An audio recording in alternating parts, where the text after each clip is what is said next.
For now, I would like to invite Miles Vartan onto the platform.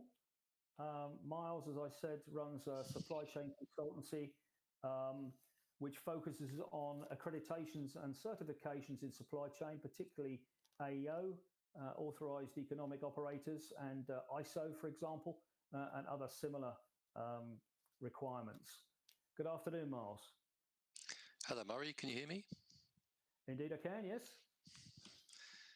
Okay, so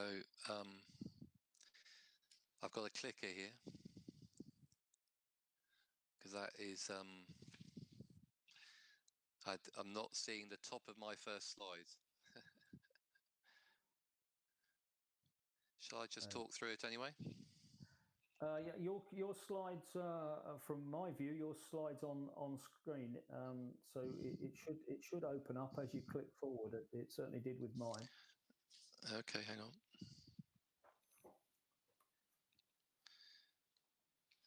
Let's try. I've got this clicker they sent me.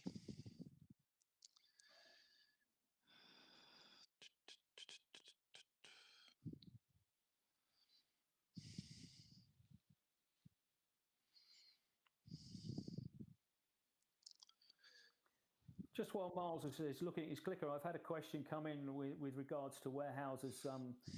With the march to same-day delivery, will we see more smaller sheds closer to customer centres? That's quite likely.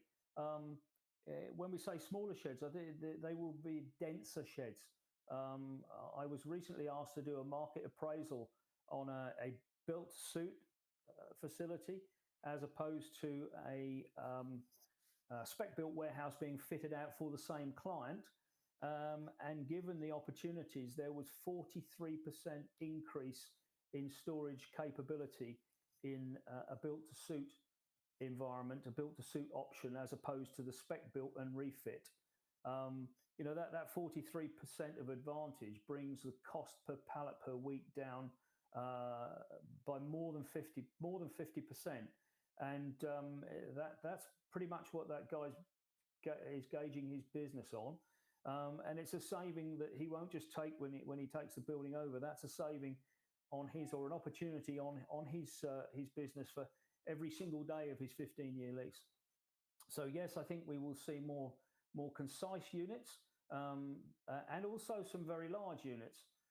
But what it requires, certainly from a 3PL perspective, is it needs better relationships, better partnerships with your customers, because it's a big ask for a 3PL to put in all of the infrastructure necessary to be able to gain full advantage of the three-dimensional cube of a tall building. Racking costs, truck costs, and so forth are not insignificant.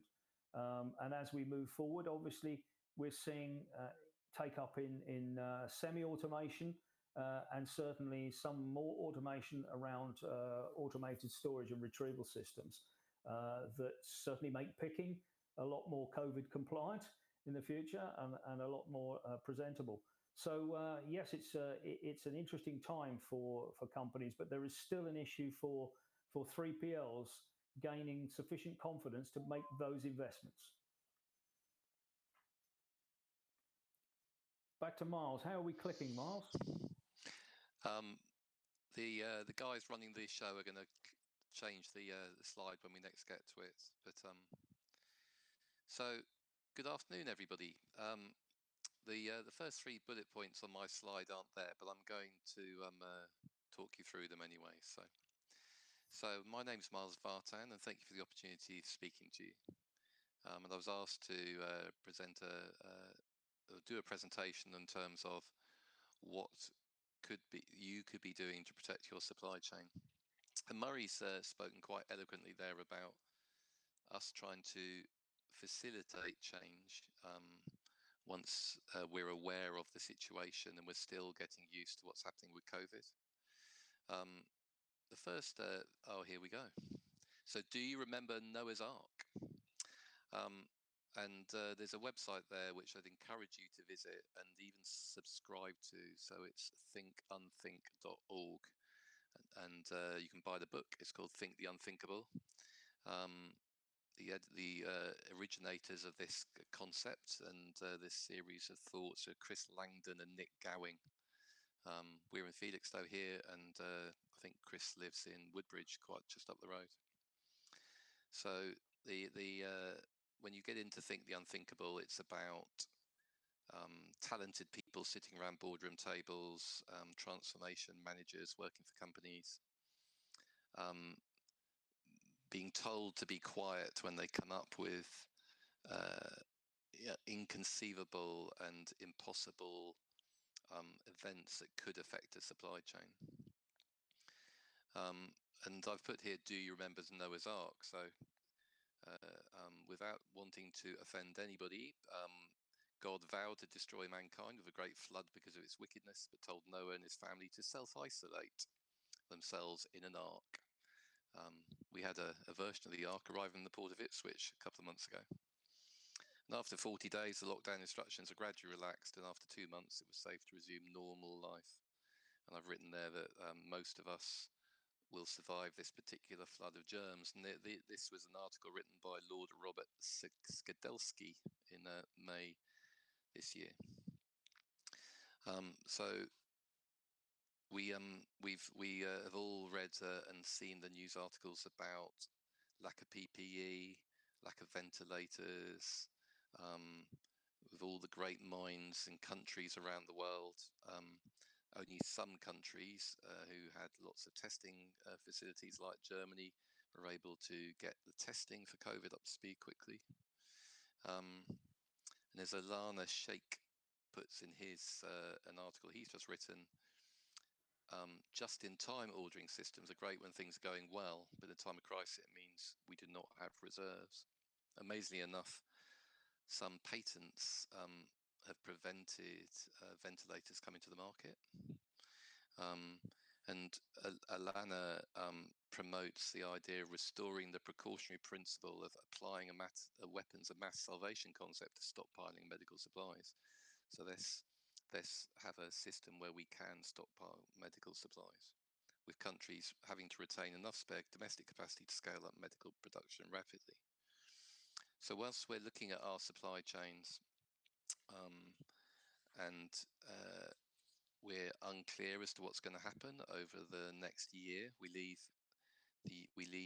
come out of transition on the 11 o'clock on the 31st December this year, not midnight, but 11 o'clock UK time. And then we've got 6 months of easements, as the government call it, before all frontier declarations have to be made in real time on the 1st of July. So if we could move to the next slide, that'd be great, please. So yeah, maybe if we can just stop clicking now, and I'll ask you to click through, that'd be great. Thank you very much. So demand curves are going to become increasingly more complicated over the next 6 months to a year and beyond. We're having to think the unthinkable, remember. So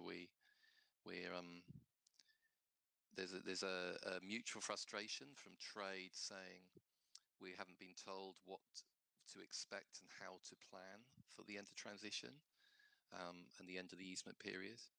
But actually, we can start to draw up plans now, and it's a risk management process. Our business is a risk management process. We draw on the experience of people throughout industry, throughout various specialisms.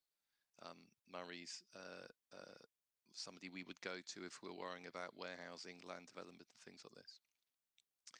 And we have to try and draw up scenarios which are more likely to happen.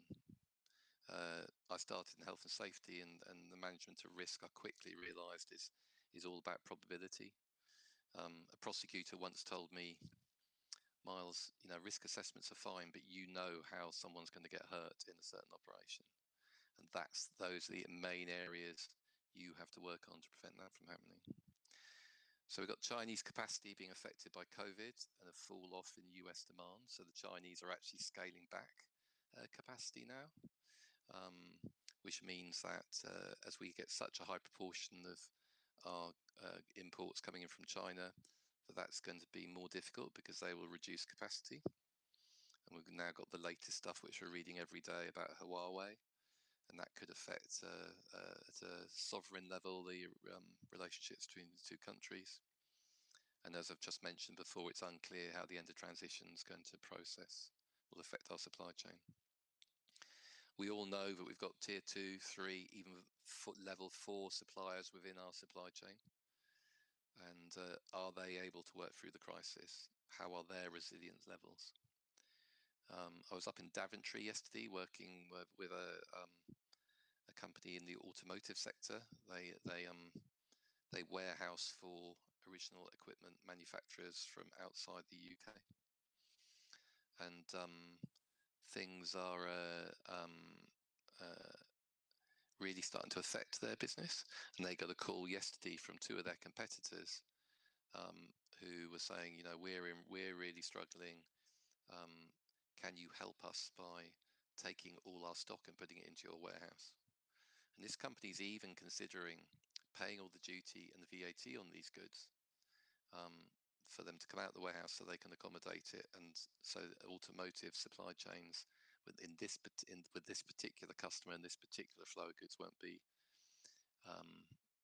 affected. So you need to make sure, and I'm going to talk about in a second about making sure that you're talking to everybody in your supply chain. So if you could click on, please. Thank you. You'll ensure that you have real-time inventory visibility. Investigate the use of analytics and predictive tools. I was a supply chain manager for a large brewer of real ale up until the about 2002, 2003. We would stock up for World Cups and royal anniversaries, big events, but actually by using analytical tools and predictive tools,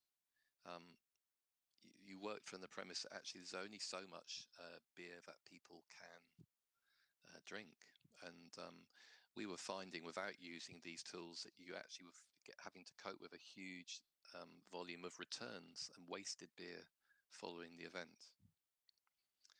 You had customers forgetting to bring down their reordering points even after the perceived peak. Next point, please.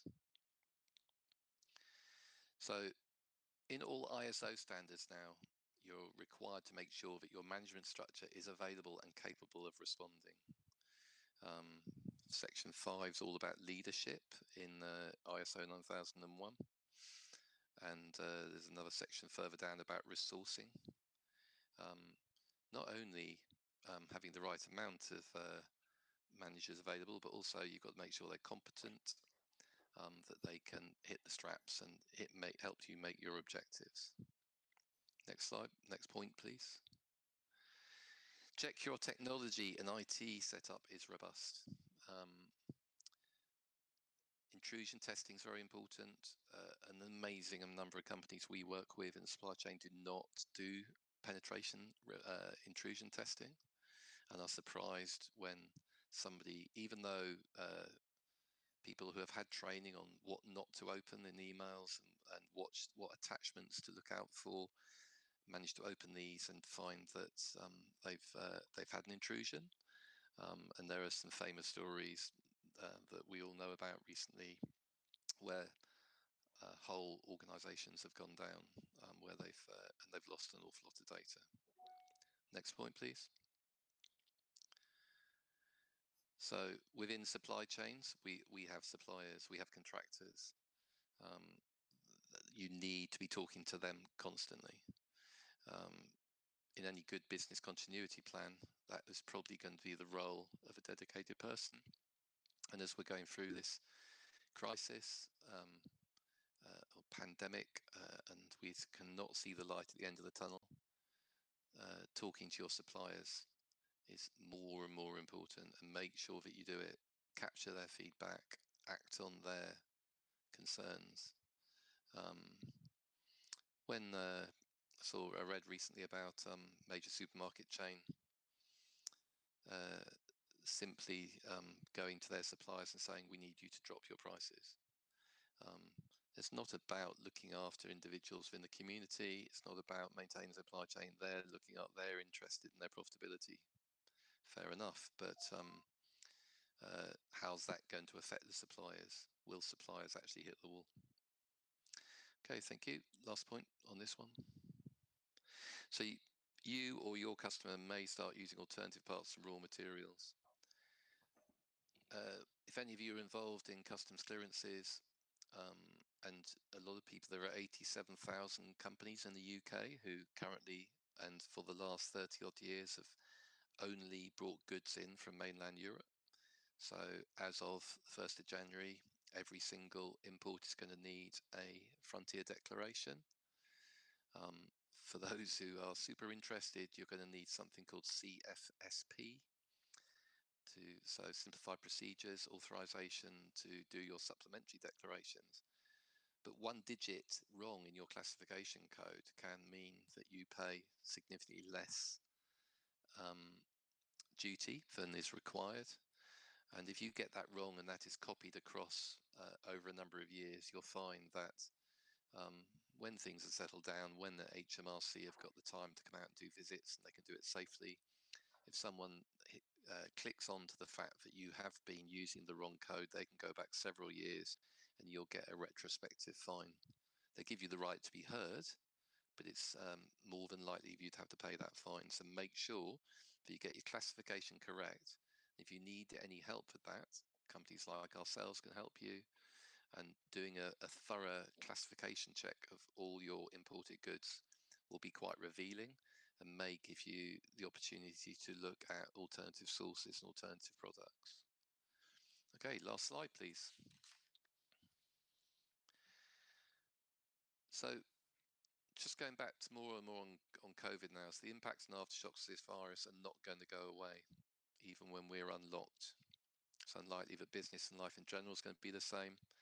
There are some actions that we would suggest you consider. So, and this would be in above and any return to work risk assessment you might do.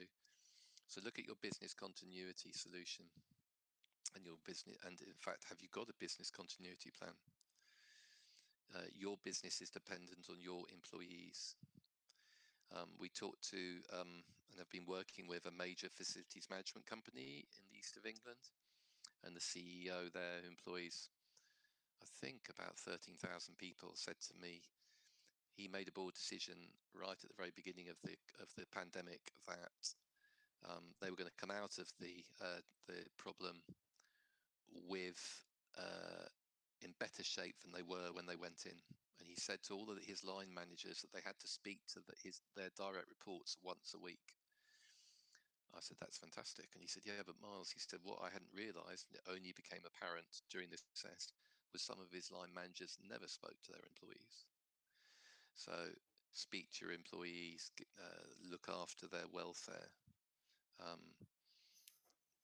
People will still need to follow conventional employment procedures, and you need to make sure that you get your procedures right.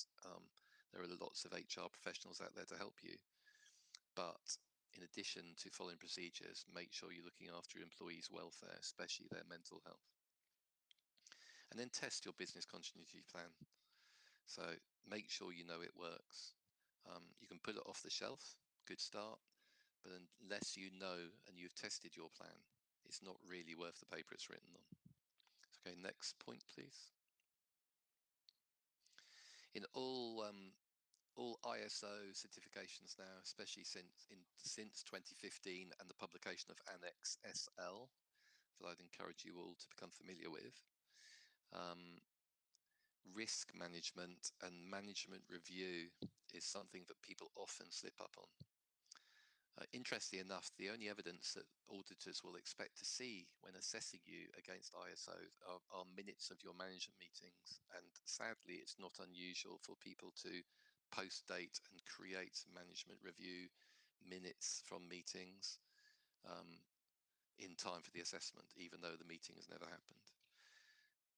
I have an audit trail, identify your critical control points, write your processes to support those critical control points. But make sure that you have a dynamic management review process. You don't necessarily have to have a meeting, but make sure that you're reviewing those critical control points in real time. You'll not only work out why things have gone wrong and get to the root cause of the problem, but you'll also, as is required now in ISO 9001 and in Annex SL, so I'll come back to Annex SL for a second, actually, in a second. Sorry. Is looking for opportunities to improve your processes. So Annex SL is all about risk management, but it means that when an ISO standard migrates to its next level, they will all follow the same 10 headings as described in Annex SL. So it means that you can have 9000, 14001, which is the environment, and 45001, which is health and safety, 27001, which is IT security, for example, and you just need one set of procedures. You don't need 4 lever arch files. So it becomes much more of an easier way of having a way of having robust procedures and processes that stick and will help your business. Okay, last point, please. So check again through excellent internal auditing. Quite often in health and safety prosecutions, somebody under caution will say that, well, we've got a process, we had a risk assessment, we had a safe system of work, and we don't understand why that person didn't follow the procedures. And that's because actually it wasn't being followed, but because the company in question hadn't checked that they were following the procedures and the safe system of work or the risk assessment, the accident happened, and sadly somebody might have died. So in terms of meeting your customers' requirements, straightforward supply chain work, make sure that through internal auditing and competent internal auditing, so send people on good auditing courses, you will make sure that and you can go to sleep at night knowing that your processes are being followed. Without spending the time on internal auditing and management review, in our experience, means that costly mistakes and sometimes sadly fatal mistakes happen. Okay, thank you very much. Thank you, Miles. We have had another question come in, and we have time now for question and answer session. But I think just reflecting on the presentations that we've seen this afternoon, is that there's a common theme here, and that's the one that looks at the offset between the amount of time as managers we are operational, the amount of time that we set aside for being strategic. Now, whether that strategic is in how you're looking to develop your business for the future, how you're looking at potentially to increase the amount of B2C business that you offer to your customers and provide for your customers, or whether it's looking at resilience and crisis management in your business. But I think as human beings, we tend to push to one side some of the things that are more strategic and might be seen to be a little bit more challenging than the day-to-day. And we do that generally for the reason that the day has increased. The immediacy of the operational need is that you focus on it as managers. But I think having reflected on certain events in the past, particularly recessions and now the pandemic, we all go over the precipice together. But we're all going to be judged on how we get out of that hole, or if indeed we do get out of that hole in certain cases. It's all about gearing, and a lot of that has to do with setting enough time aside, as Miles has alluded to in his slides, to look at your processes, to make sure that you are robust, and to look at whether the operations that you conduct today are fit as a model for the future, fit for your business and fit for your customer's business. It's a time to be open-minded. None of these decisions are easy.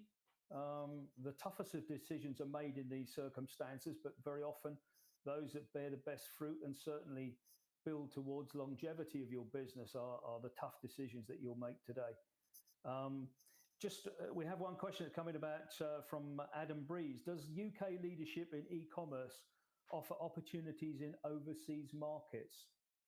I was just reflecting, Stuart, on some of the work, your value-added services and your engineering services. I know your customer in that instance is a very well-known international name and a market leader in the sector. But having established an engineering facility within your warehouse, which the like of which I've not seen anywhere else, you were then asked to set up similar centres elsewhere in Europe for that same manufacturer, weren't you? Yes, we were. Yeah. So it does present opportunities.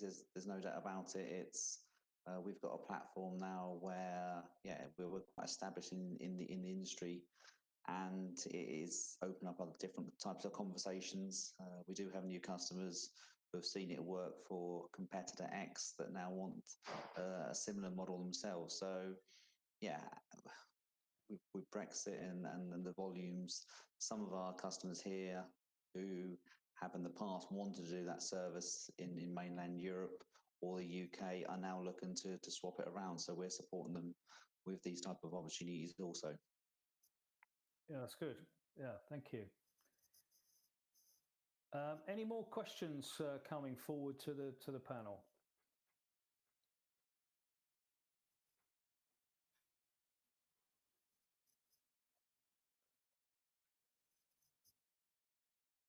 No, I'm not getting any more questions. If you have any, please send them in online or raise those questions, and we'll put them to the panel here. The other thing that's raising its head, Miles, as you'll be aware, is the government's initiative for free ports. The consultation that's been out there to various parties. It's something that was in the government's manifesto to create, as they have said, the opportunity for up to 10 free ports in the UK. How do you see that panning out? I think your last point about 10 free ports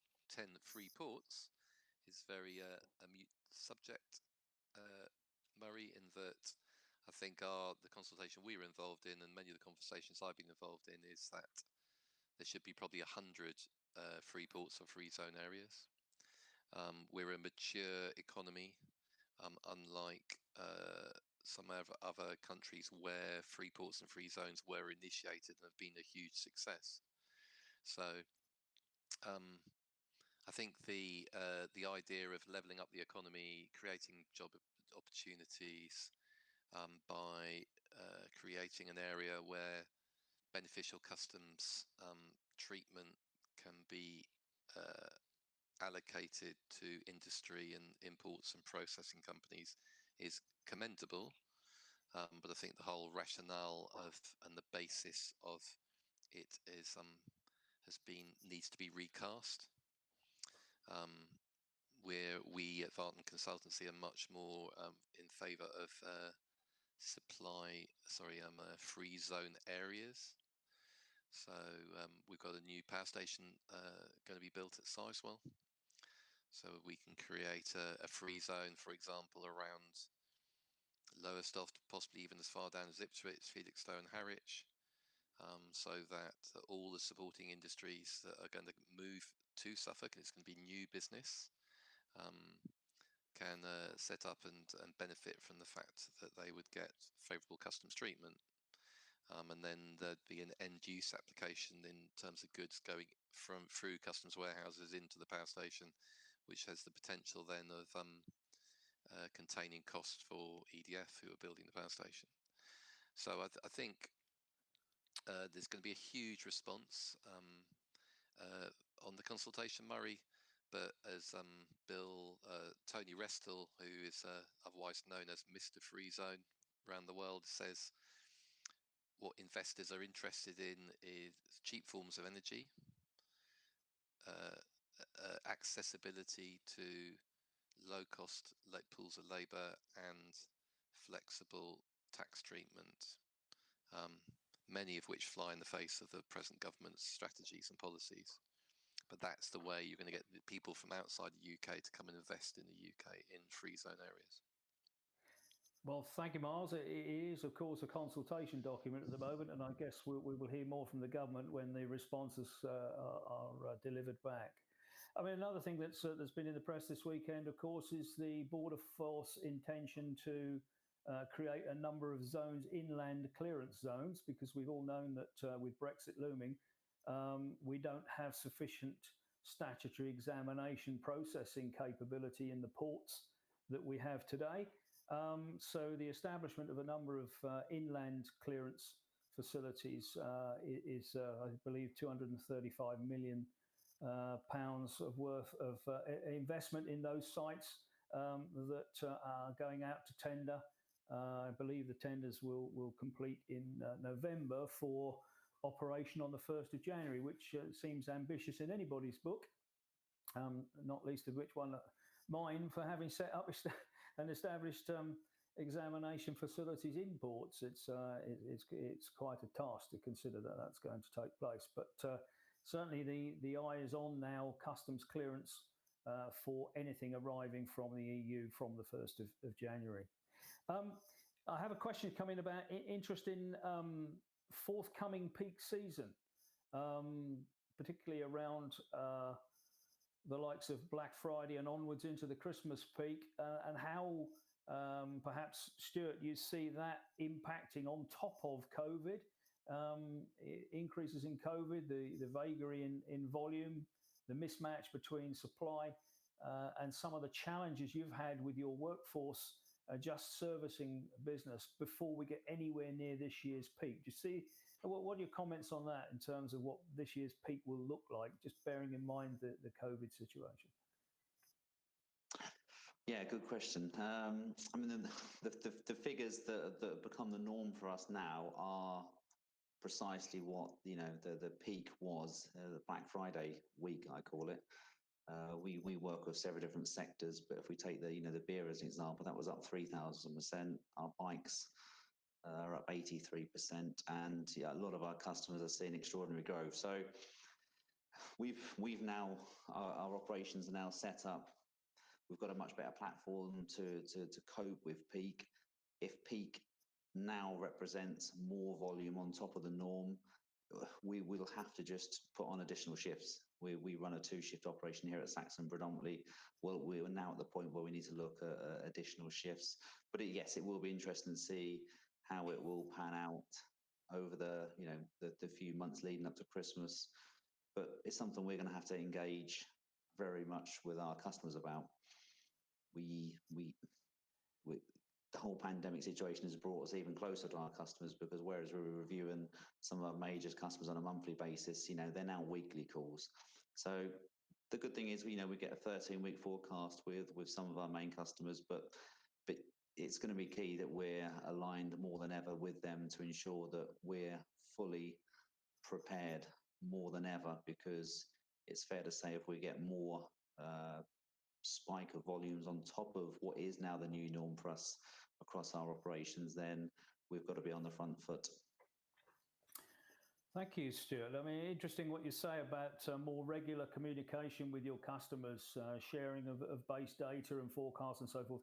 It strikes me that we are moving into far more of a partnership scenario than some of the very transactional activities that have taken place in recent years under lean processes, where getting some commitment from customers, some backing for you to be able to make, or anybody to be able to make the necessary investments to be able to deliver at the levels that you would wish to, have been very difficult, because the pendulum very often has swung towards the customer in terms of being able to be very transactional, light touch, and have no long-term commitment to you. And it's good to see that even in a difficult situation, better communications, better idea, understanding each other's perspective, and being able to try and mitigate some of those surprises that may be a little bit further down the line.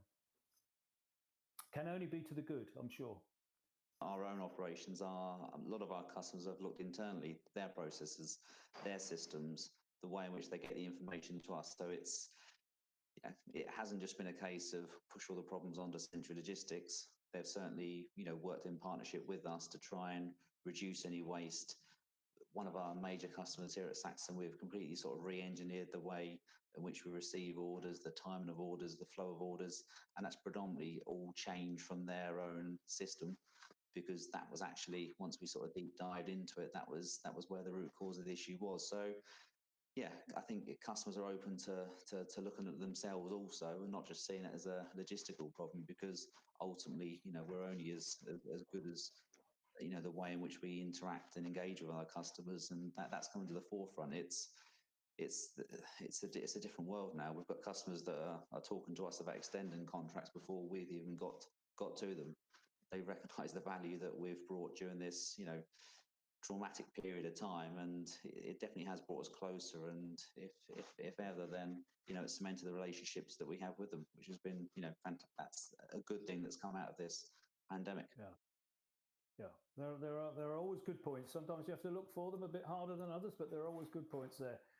Well, we don't have any other questions at the moment, so we are on time at 3:15 this afternoon. I'd like to thank our panelists, Miles and Stuart, this afternoon, and also to thank you for tuning in to the first of a series of webinars by Multimodal Connect and eDelivery Expo, and let's look forward to seeing you on one of the next ones. Thank you very much indeed.